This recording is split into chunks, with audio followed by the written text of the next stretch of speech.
Assalamualaikum warahmatullahi wabarakatuh.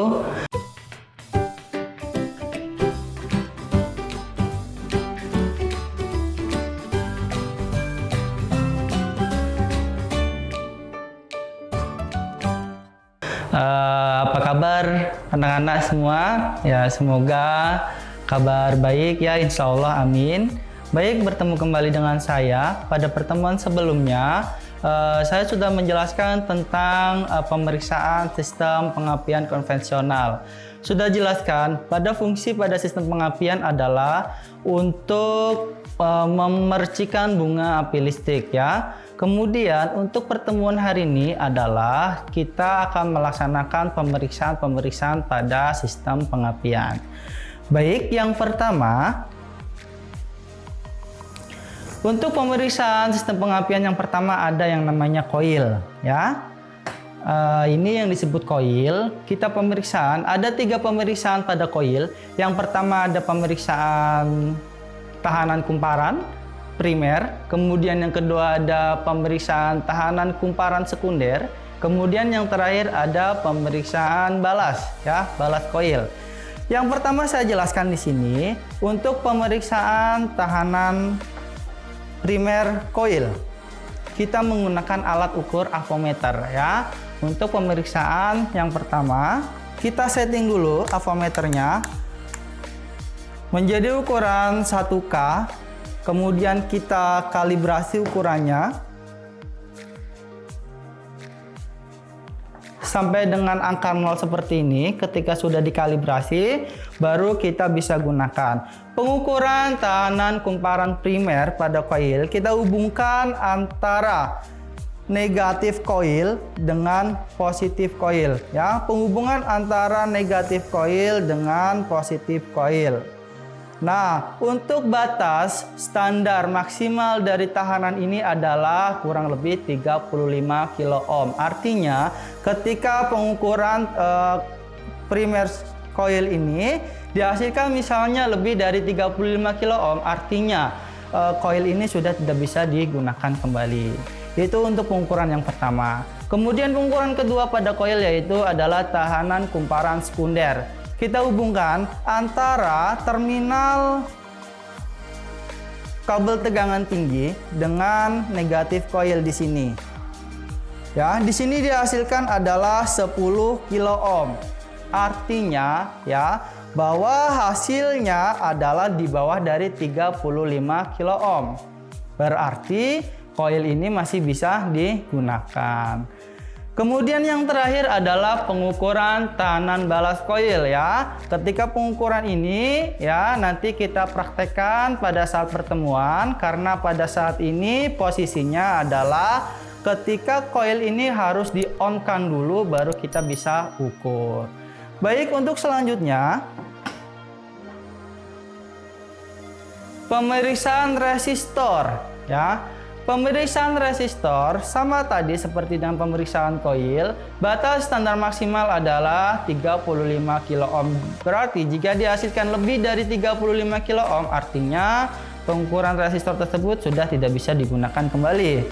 Ya, pengukurannya adalah dengan cara menghubungkan antara negatif koil dengan salah satu terminal pada resistor. Nah, kemudian di sini dihasilkan untuk pengukuran resistor adalah 0 kilo ohm ya, 0 kilo ohm. Nah, kesimpulannya bahwa hasil dari pemeriksaan ini di bawah dari standar batas maksimal 35 kilo ohm. Artinya resistor di sini masih dapat digunakan atau masih dapat difungsikan. Baik anak-anak, selanjutnya pemeriksaan distributor. Nah, saya jelaskan kemarin sudah saya berikan fungsi dari distributor. Ini adalah bentuknya seperti ini. Ini bentuk distributor ya. Pada distributor di sini ada macam-macam komponen. Yang pertama di sini ada tutup distributor ya, bahasa tekniknya adalah kop distributor. Kemudian di dalam distributor di sini ada macam-macam ya, ada rotor, kemudian ada platina, kemudian ada sudut duel, dan beberapa komponen-komponen lain yang menunjang fungsi dari distributor. Ya, baik yang pertama, pemeriksaan pada distributor. Yang pertama adalah pemeriksaan rotor. Ya, pada rotor ini perlu diperiksa. Ya, kita pada saat distributor ini berada di dalam mesin, ya, kita periksa rotor ini masih bisa difungsikan atau tidak. Bagaimana caranya? Caranya adalah dengan memutar rotor ini ke arah kanan, ya. Ketika rotor ini kembali ke fungsinya seperti posisi awal, maka rotor ini masih bisa digunakan. Kemudian pemeriksaan celah platina, ya. Pemeriksaan celah platina, pemeriksaan ini dengan cara menggunakan Fuller gauge. Nah, ini alatnya di sini. Ukuran pada Fuller gauge adalah 0,45 mm.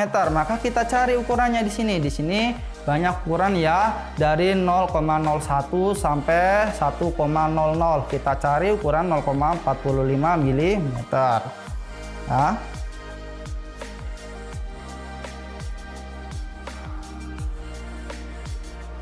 Nah, kalau tidak ada ukuran 0,45, bisa kita hubungkan. Kita pasangkan antara 0,30 dengan 0,15. Hubungan antara dua ini ketika dijumlahkan menjadi 0,45. Seperti ini. Ya. Kemudian kita masukkan Fuller ini masuk ke dalam celah platina. Ya. Pengukuran seperti ini. Artinya ketika celah platina ini ya tidak bisa memasuki Fuller atau terlalu renggang, ya, maka pengukuran celah platina ini harus diukur, wajib diukur ya. Kenapa kok wajib? Ketika platina terlalu rapat ataupun terlalu renggang, maka fungsi dari distributor ini ya akan susah untuk memercikan api listriknya. Kemudian selanjutnya, mungkin pada distributor ya nanti akan kita bahas pada pertemuan cara tatap muka secara langsung agar kita bisa lebih mengerti lagi dan bisa lebih memahami lagi.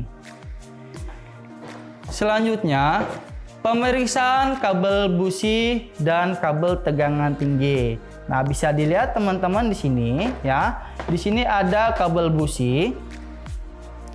Ada 4 ukuran ya. Kita menggunakan mesin 4K, 4 tak. Artinya pada kabel busi ini terdapat 4, 1, 2, 3 dan 4. Kita harus ukur semuanya ya, satu persatu. Begitupun juga dengan kabel tegangan tinggi di sini ya. Ini yang disebut kabel tegangan tinggi. Nah, pemeriksaannya menggunakan apa? Seperti pemeriksaan koil seperti tadi, kita gunakan alat yang namanya avometer ya. Kita pasangkan kembali ya dengan ukuran 1K. Kemudian kita ukur pemeriksaannya ya. Kita ambil contoh. Ini adalah kabel busi nomor 1. Kita ambil contoh kabel busi nomor 1. Kemudian kita pasangkan alat ini.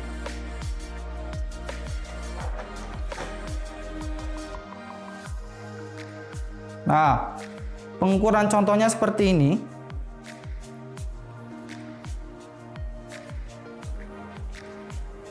Bisa dilihat ya. Pengukurannya seperti ini. Harus menyentuh filamen atau terminal yang ada pada kabel busi ini ya. Saya jelaskan bahwa pengukuran maksimal pada kabel busi adalah 35 kilo ohm. Artinya ketika lebih besar ya, lebih di atas dari 35 kilo ohm, itu kabel busi sudah tidak dapat digunakan kembali. Nah, pada posisi ini hasil pengukuran adalah 0 kilo ohm. Ya, hasil pengukuran adalah 0 kilo ohm. Bisa disimpulkan hasil ini adalah di bawah dari 35 kilo ohm ya, di bawah 35 kilo ohm. Artinya tidak ada hambatan pada arus di kabel busi ini.